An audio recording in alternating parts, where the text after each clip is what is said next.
You're busy. Every minute of your day is spoken for. You're juggling new leads, client work, invoices, deadlines, but somehow, even when you're on top of everything, your clients keep checking in. They ask for updates. They ask how things are going. They ask if you got their last message. And you wonder, why are they asking for an update? Don't they trust you? Everything is moving forward as you expect. The work is solid. You're handling it.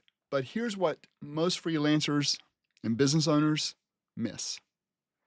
It's not about the work. It's about what your client feels when they don't hear from you.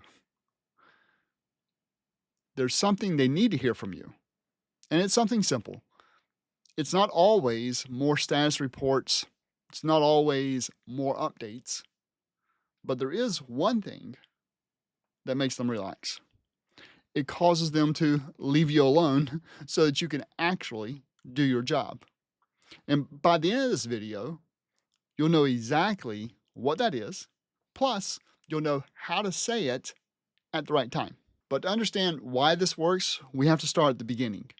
You see, most of the time, clients aren't actually wanting to micromanage you. However, when they are micromanaging, they're doing it for a very specific reason. If your clients are the ones always checking in, then it is a reason that you probably haven't thought about. Now, I want to be clear here on why clients micromanage. Most of the time, it's not really about your work. It's not even about your speed, and it's definitely not about your skill set. It's actually about their anxiety. You see, clients hire you because they don't want to do the work themselves. But letting go is scary. They hand off a project and suddenly there's a gap. They don't know what's happening inside of that gap, and human nature fills that silence with doubt. When things are going perfectly, the brain starts telling them stories. Did they forget about this? Are they falling behind? Should I check in just in case? That's what I call the anxiety gap. You might be cruising through the project with zero issues, but if you're not communicating, then your client feels like they're in a free fall. There's no anchor, no feedback, there's just space. And here's the real problem. When you're doing the work silently, your client can't see it. So let's say you're deep into design or writing or coding or strategy, whatever it is, you're in flow. You're doing great work. But if the client doesn't know that, then they're concerned that things are falling behind. You see, work only feels real to them when they hear about it.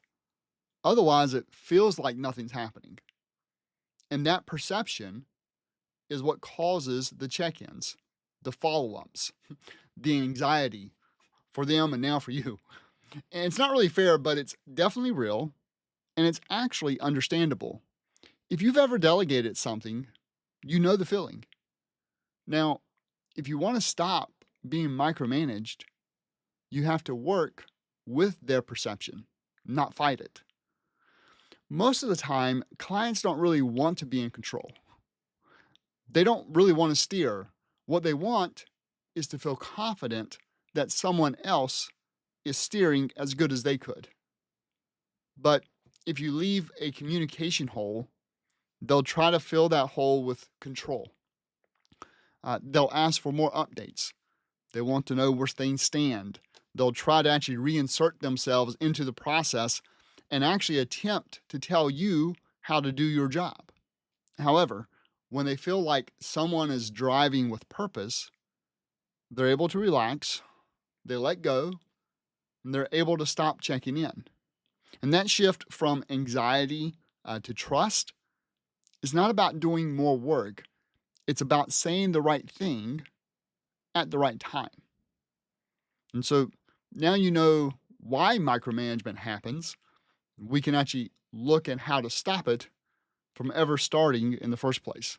There's one shift in your communication style that will make a massive difference. And it's simple, it's fast, and it builds trust without needing to give your clients constant updates. The simple shift is actually this: you need to talk to your clients before they start to worry. Not once they email, not once they nudge, but before. Most freelancers wait until they're asked. They say if they need something, they'll reach out. But that's a trap. By the time a client reaches out, they're already in a state of anxiety. They're not really asking casually, they're checking in because they're uneasy. So instead of waiting, get ahead of it. Send a quick message first, just 1 or 2 lines. It can be something as simple as, I wanted to send a quick update to you. Everything's tracking as planned. I'll check in again Friday with next steps. A message, it might take 15, 20 seconds to write, but it saves you from a 15-minute, back and forth later. And what's even better is that it lowers their stress and it shows that you're steering the ship, that you're in control, that the project's happening and they don't have to be worried about it. Now let's talk about how you say it, because the tone you use can either build trust or your tone can quietly chip away their trust. Most freelancers focus too much on information. Here's what I did. Here's what's coming next. Here's what I'm waiting on. But what clients are actually listening for is tone. They want to feel like you're calm, clear, in control. Things are not taking you by surprise. Like you're saying, I've got this. You don't have to worry. That is what you want them to hear. Now, I don't have to fly often, but when I do, I want to know the pilot has it. I don't know how to fly. And it wouldn't do me any good to go up to the cockpit, assuming that was even allowed anymore, and try to micromanage the pilot on how to fly the plane. Instead, it would actually cause us to crash. And if you let your clients try and micromanage your project, it will crash and burn. So instead of just listing out tasks, bring in a tone of reassurance. It doesn't mean being overly confident. It does mean sounding like a professional. This is your pilot speaking. I mean, simple phrases like, we're all on track, or I'll handle that, or you're covered. It goes a long way, because when the tone is steady, the client becomes steady too. And the last part of the shift is cadence. And this means how often you're communicating. It's not about constantly communicating every hour, maybe not even every day, but it is about communicating consistently. You don't really need daily updates. You don't need to flood them with messages, but setting a clear rhythm, whether it's weekly, bi-weekly, monthly, whatever, it builds confidence. Now, I will say that when you first start working with a client, it's much better to over-communicate than under-communicate. And daily updates are likely fine. And you can fill out whether the client, what their threshold is, what their desire is. But if they reach out to you, then you know you've waited too long. You went past their threshold and they became anxious. So tell them up front, here's when you'll hear from me. Then follow through. And if you want to change your cadence, you can over time. In your update, simply state, I'll check back next week, or in 2 days, or in 3 weeks, or whatever makes sense. Because when the client knows when to expect updates, they stop wondering. And when they stop wondering, they stop worrying. And it's a small shift. So say it first, use a calm tone, pick a simple cadence, and that's it. But now let's go deeper. How do you make this a habit? How do you make it effortless? How do you make it effortless even when you're slammed with work? We'll get into the system that I recommend next. And once you plug it in, client anxiety fades away and your time finally opens back up. All right. So now you understand why clients get nervous and how to shift your communication. But the next question is, how do you actually keep the proactive communication going?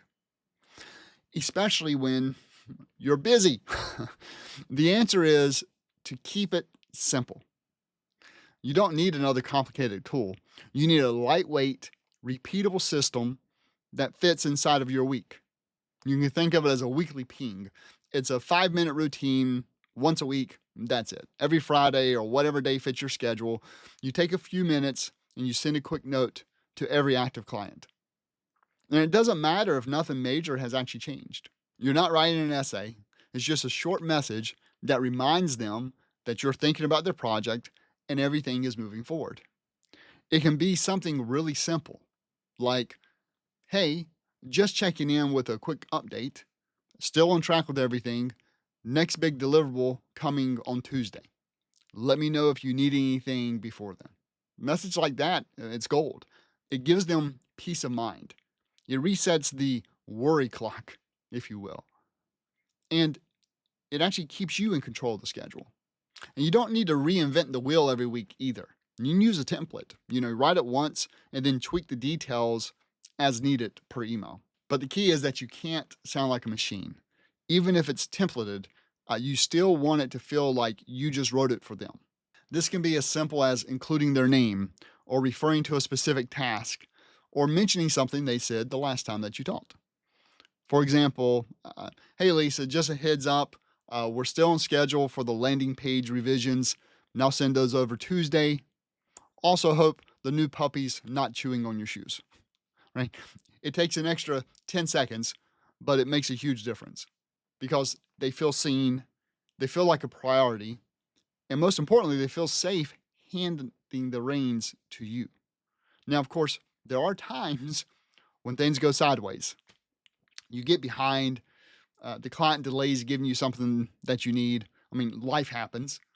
But the good news is this: you don't need to hide when that happens. In fact, the worst thing you can do is go quiet. Do not go quiet if you get behind. Silence in those moments feels like chaos to your clients. It feels uncomfortable to you, but your clients need to know what's going on. You bring clarity to your client, even if it's disappointing news, it actually builds trust. So if you're late, say so. If something broke, own it. But here's the key to keep moving forward. Always pair that problem with a plan. Something like, hey, this is running behind. I had a delay on my end. I'm back on it now and aiming to deliver by Thursday. I'll confirm that with you on Tuesday. Right? That message tells the client you're honest, you're in control, and you're still leading the project. So even when things go wrong, if you communicate like this, your client's trust in you actually goes up. And once this system becomes second nature, you'll know something great. Clients stop hovering. They stop panicking. And your brain finally gets the space it needs to focus again. You're able to deliver on all your projects. You're able to keep your lead generation activities working. And you're actually able to stop putting your family on the back burner because of all the projects that you're juggling. If your clients keep checking in, it's not because you're doing a bad job, but it's likely because you're not communicating enough. They feel like they're in the dark. That feeling and the silence creates anxiety for them. But now you know the shift. You understand the why behind their macromanaging. You've got the words and the tone to build trust. And you've got a simple system to make it stick, even when you're slammed, especially when you're slammed. You don't really need to do more. You just need to say the right thing at the right time. And when you do, clients calm down and projects flow smoother. and you finally get the space to breathe. And this is not about being perfect, but it is about being clear. And that clarity gives you back control. Not just control of your schedule, but actually control of your life. Now, if you want to go even further, if you want to stop running your business on hard mode, then you want to check out my next video called Stop Running Your Business on Hard Mode. In the video, I'm going to walk you through 3 simple changes that help you earn more, work less, and actually see your family again. So the video's right here. You can go ahead and click on it now, and I'll see you in the next video.